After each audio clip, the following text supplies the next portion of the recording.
Hello everyone, welcome to our channel mom secret masala. আজকে আমাদের recipe হলো easy cheese sandwich breakfast snacks হিসেবে আমরা প্রায় খেয়ে থাকি। এছাড়া বাচ্চারা টিফিনে স্যান্ডউইচ খেতেও ভীষণ পছন্দ করে।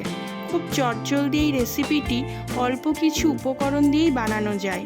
তাহলে চলুন আমরা আজকে দেখে নিই ইজি চিজ স্যান্ডউইচ বানানোর প্রসেসটা কী আছে। আপনাদের এই ভিডিওটি ভালো লাগলে লাইক, শেয়ার এবং কমেন্ট করবেন আর চ্যানেলটিকে অবশ্যই সাবস্ক্রাইব করবেন।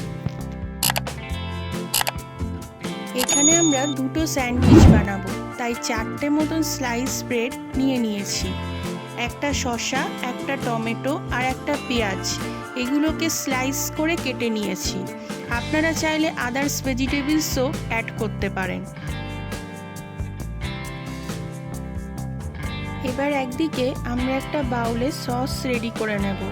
1.5 চামচ মতন মেয়োনিজ, তার সাথে টমেটো কেচাপ 3 থেকে 4 চামচ আর গ্রিন চিলি সস নেব 1/2 চামচ।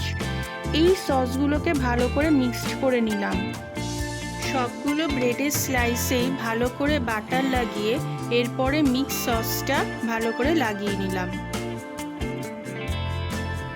এরপর স্লাইস করে রাখা কাটা পেঁয়াজ, শসা, টমেটো সাজিয়ে এর ওপর থেকে বেশি করে গ্রেট করা চিজ দিয়ে দিলাম।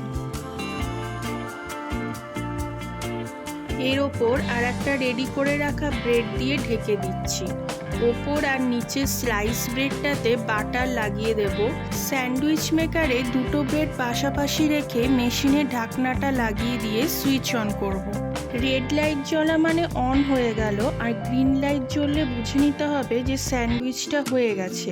আপনারা এবার মেশিনের ওপর একবার কভারটা ওপেন করে মাঝখানে একটু চেক করে নিতে পারেন। যদি মনে হয় যে আরেকটু ফ্রাই হওয়ার দরকার আছে, তাহলে আরেকবার মেশিনটা সুইচ অন করে দিতে পারেন। এরপর স্যান্ডউইচের স্লাইসগুলোকে অ্যাঙ্গেল করে কেটে নিতে হবে। তারপর স্যান্ডউইচটা প্লেটে সার্ভ করবার জন্য রেডি।